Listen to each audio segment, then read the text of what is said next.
Yeah, so why the book? The book to give my younger self a voice, to give my inner child a process to heal from the things that I went through with all of the scrutiny and pressures on my life growing up as a child star. It was a time for me, a difficult time, and I wanted to bring light to the... In her explosive new book, Brandy reveals she was only 16 years old when she started dating Wanya Morris of Boyz II Men. That's right, 16. He was significantly older, and she is now saying, loud and clear, that he took complete advantage of her and has been lying about the entire relationship for decades. She's calling it what it was, straight-up grooming and manipulation. The tea is scalding, y'all, and the timeline is finally being corrected. That's why I stopped it and said that she wasn't that young, because I don't want y'all to think Boyz II Men was young. I was young too. She said she was 15 and she had to keep it a secret because she was so young. See, we did the thing. We did the thing when she was like 16, 17, around that time, you know. So you were still a boy too. I wasn't old. I wasn't like 38 years old, nothing like that.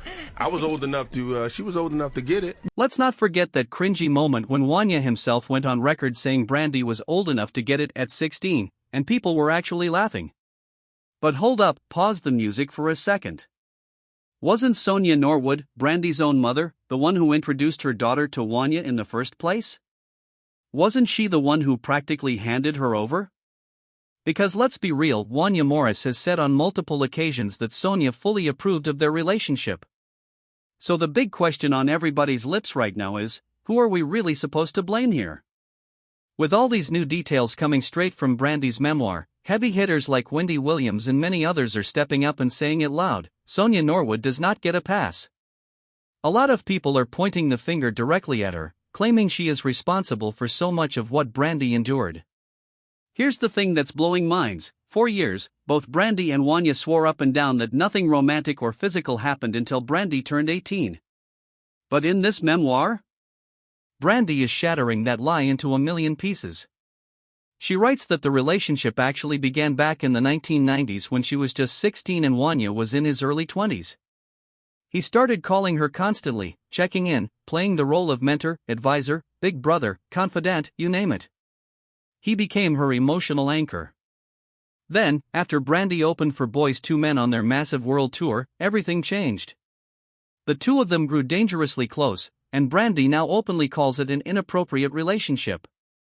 In her own powerful words, "It seems to me that he weaponized my admiration, shaped my friendship into dependence, my respect into desire. I felt swept up in a current I couldn't control. I was in over my head." She described sneaking around, lying to her parents every single day, living in constant fear of being caught.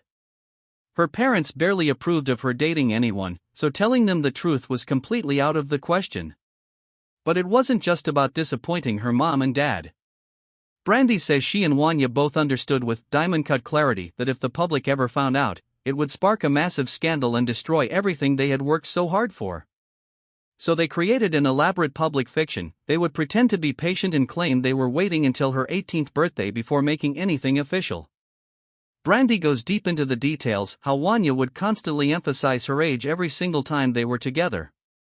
She says he repeated it so often that it became obvious he knew exactly what he was doing. She couldn't understand why he kept bringing it up, but now, looking back, she sees all the red flags crystal clear. And yes, she reveals that she lost her virginity to him during this time. Even though she had always wanted to wait until marriage, she thought being intimate would bring them closer. She knew deep down it was wrong, but she felt like she had no choice. On top of that, Wanya became overly critical, controlling, and was constantly cheating. Imagine being 16 years old and having to deal with the infidelity and emotional abuse from a grown man. That's heavy. Brandy ends this chapter with a mic drop moment that gave me chills. The shame ends here. The silence ends here. I was not a fast girl with a crush. I was not a dramatic teenager who couldn't handle rejection. I was not an unstable, obsessive fan. He was an adult. And it's time the world understood the difference. I am personally here for Brandy finally standing on business and calling that relationship out for exactly what it was. I'm going to tell the story. We like stuff like this, especially when people don't have any idea. Okay. Okay, so check this out. Brandy and I were friends in the beginning. Her mother and reached out to me, as well as my manager reached out to Brandy, because Brandy was a big fan of mine. And I was like, wow, that's amazing, because this young lady was pretty cool. Now I was young at the time. I wasn't 30 nothing. You know what I'm saying? But the conversation doesn't stop there, because a whole lot of people are refusing to let Sonia Norwood slide.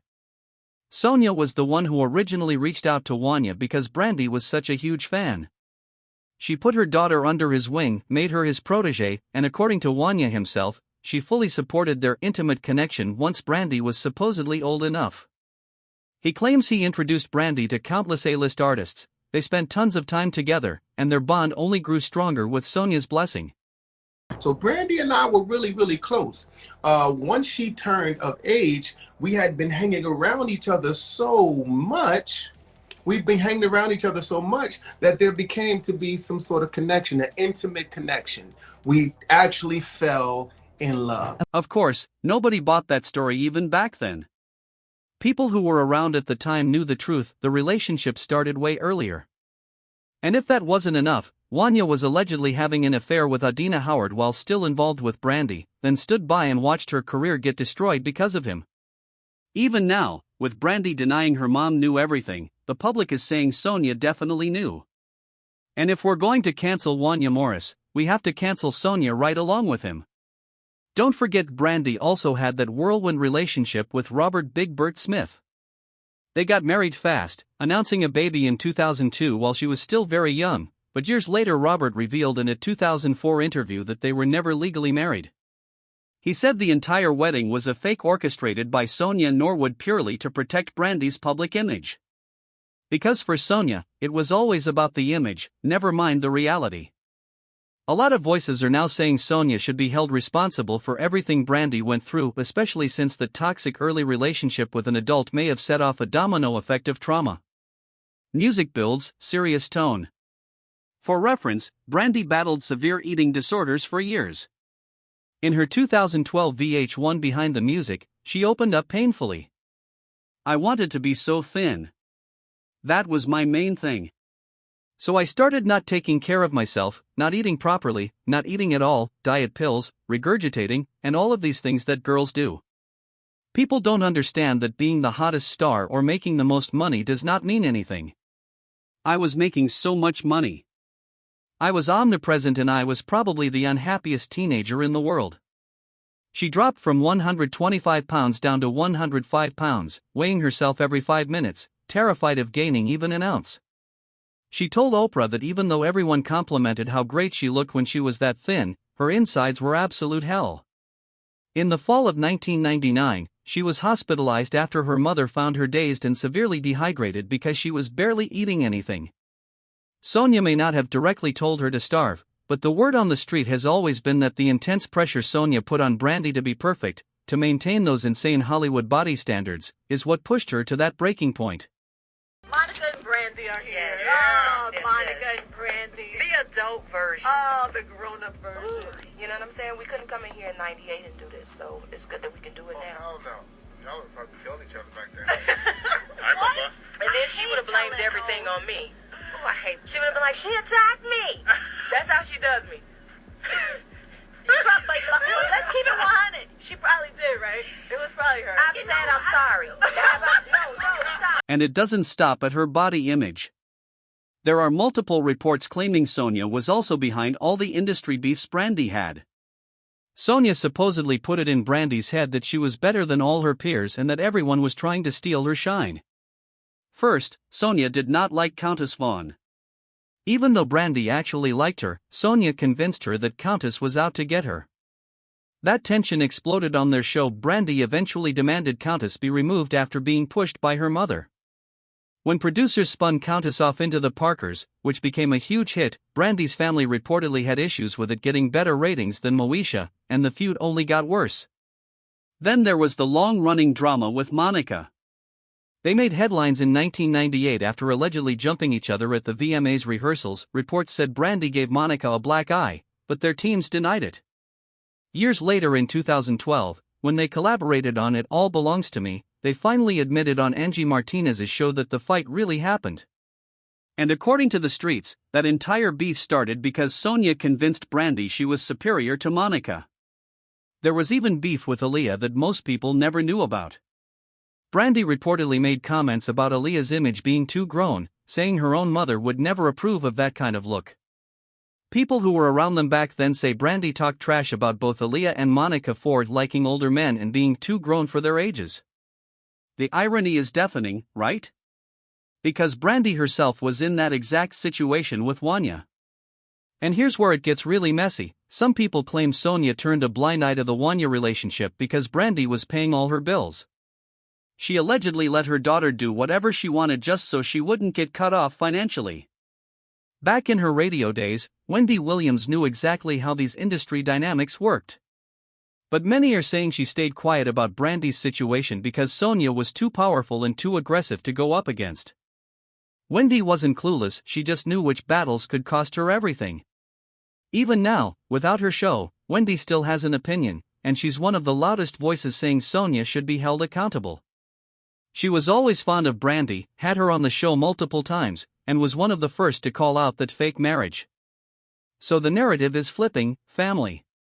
Do you also think Sonia Norwood deserves to share the blame here? For the inappropriate relationship, the pressure, the fake image, the beefs, the eating disorder struggles, all of it? Or is this solely on Wanya Morris? Drop your honest thoughts in the comments section below. Be respectful, but be real.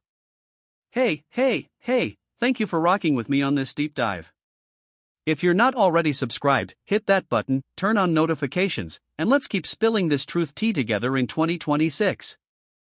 I'll see you in the next one. Stay blessed, stay aware, and remember, the shame ends here.